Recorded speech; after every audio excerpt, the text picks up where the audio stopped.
Merging tags in Mailchimp helps organize your audience by consolidating related tags into a single, more streamlined tag. Here's how to merge tags in Mailchimp. Log into Mailchimp. Visit Mailchimp's website and log into your account. Navigate to Audience. Click on the Audience tab from the main dashboard. Select your audience. Choose the audience that contains the tags you want to merge. Access the Manage Tags section. Click on Manage Contacts and select tags from the drop-down menu. View existing tags. You will see a list of all the tags in your audience.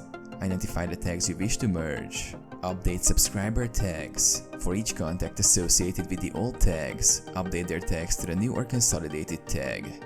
Click on Edit next to a contact and adjust their tags accordingly. Delete or rename old tags.